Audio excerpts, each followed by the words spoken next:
Alec Lasley from the Hoosier.com joining me now. I bet you wish you were here. Oh, yeah, I do. It looks nice out there. Yeah, I was saying I could hear the birds chirping. Sounds like a nice Friday morning for some golf.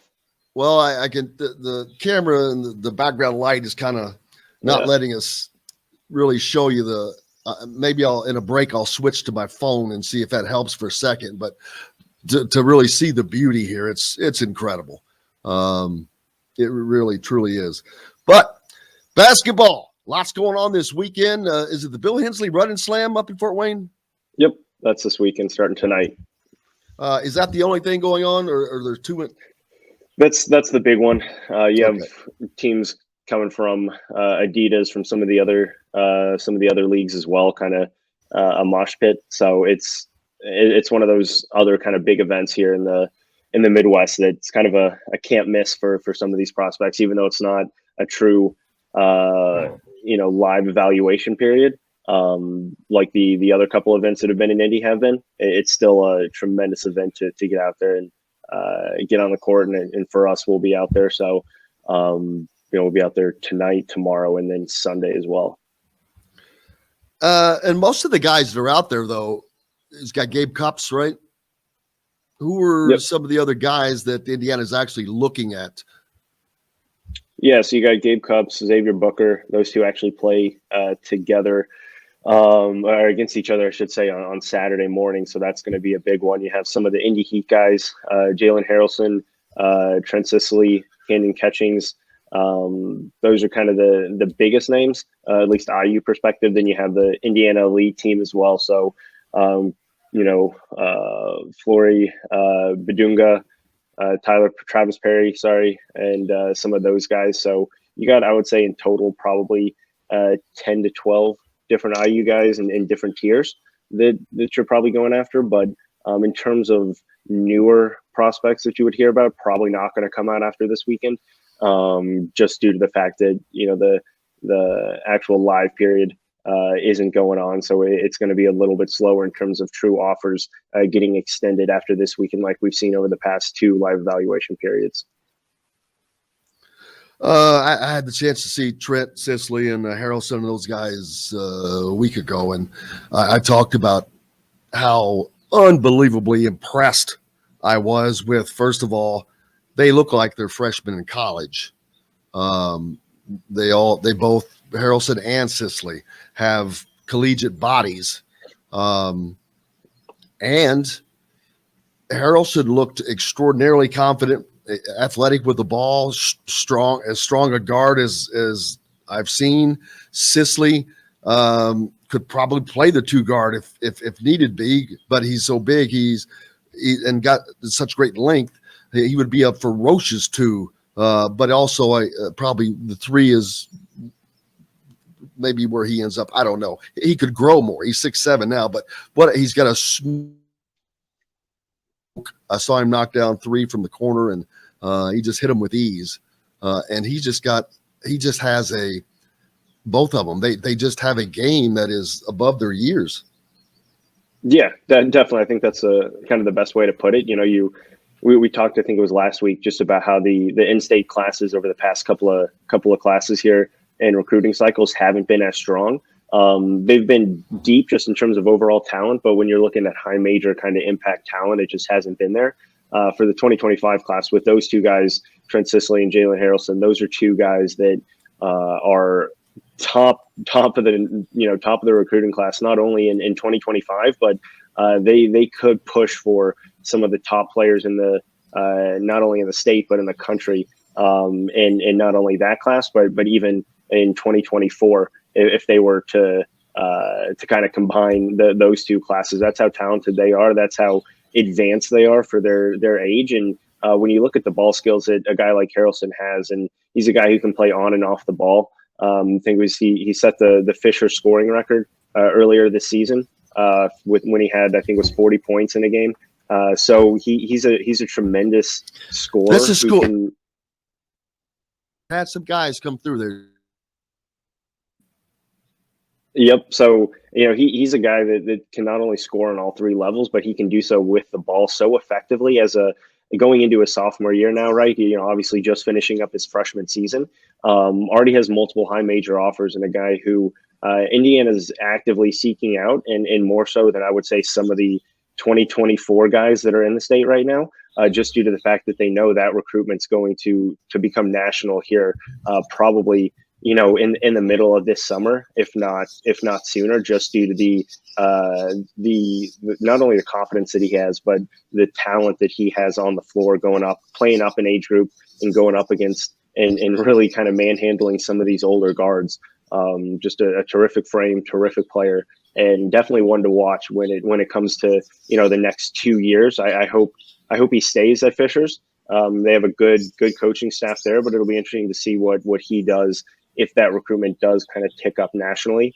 If he does decide to kind of go the prep school route, which we've talked about and seen a lot of these in-state guys do over the last 2 to 4 seasons.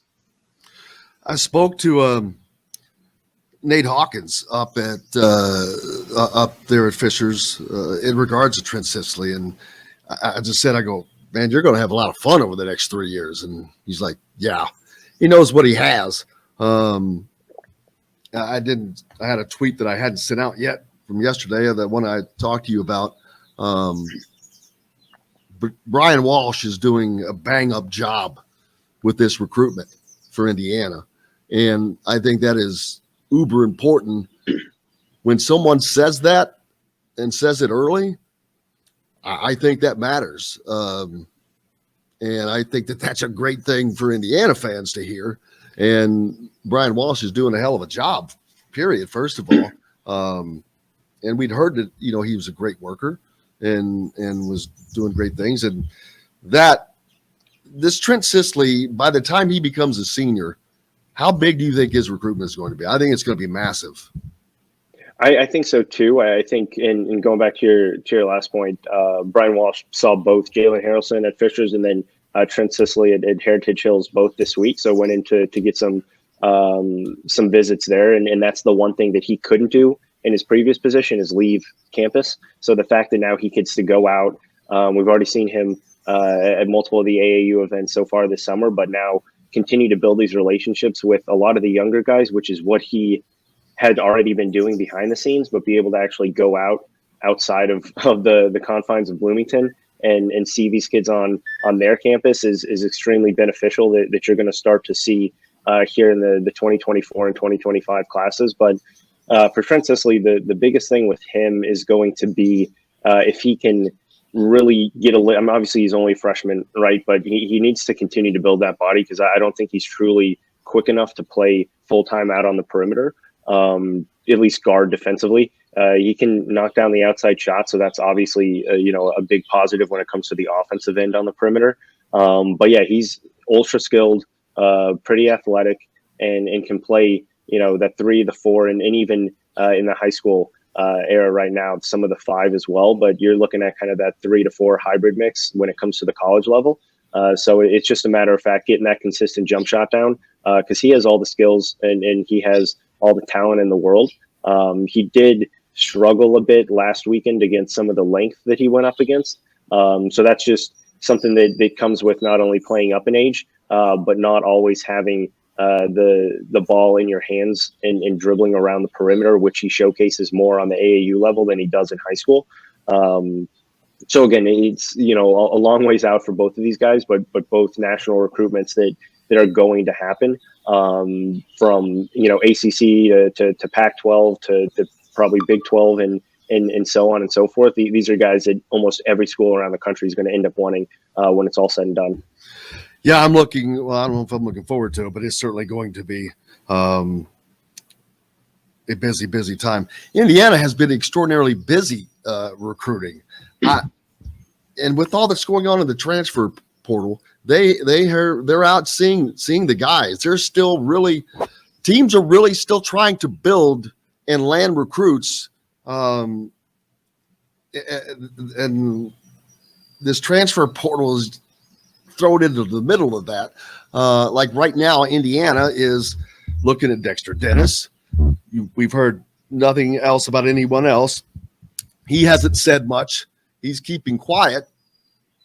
Are they truly waiting to see what Trace Jackson Davis does? Do you believe?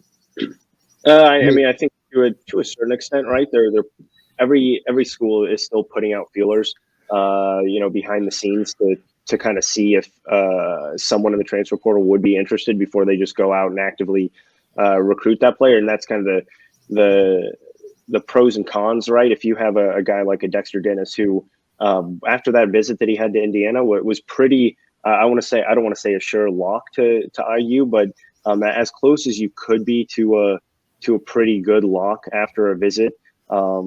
As the time went on, right, he visited Clemson. Wichita State's now back in the mix, and we just saw them retain one of their players who went into the transfer portal earlier this week, and they got him because of an NIL deal. So they're trying to get back involved with Dennis that way, which we'll see what happens, and that kind of goes down, a much different route than I think Indiana is trying to go down.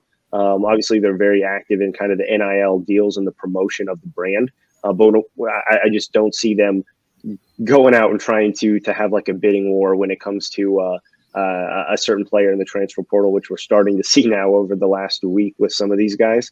But I think at the end of the day, regardless of if they get Dexter Dennis or if it's Trace Jackson Davis, you're still going to see a handful of names come across their recruiting board here in the transfer portal in the next couple of weeks, right? You still have 2 more days to actually enter the transfer portal through Sunday. So there's going to be probably still a handful of new names that enter in over the next 48 hours that aren't in there currently. So for Indiana, it's just about kind of staying the course. They've obviously retained a lot from last year that they wanted to.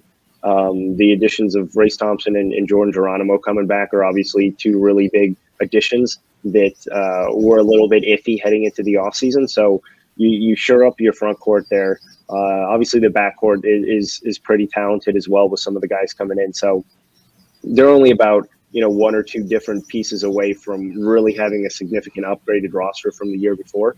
And at this point, it's more of a really, really prioritize 1 to 3 guys instead of offer everyone, because that can obviously be a major con when you're trying to secure a commitment from one of these guys. Absolutely, and so the video out yesterday of Trace Jackson Davis working on his jump shot. Ironically, I noticed that it only showed 1 shot, so I just kind of laughed. I'm like, okay, it was a nice looking shot, but how many of those did you take before it went in? Just kidding.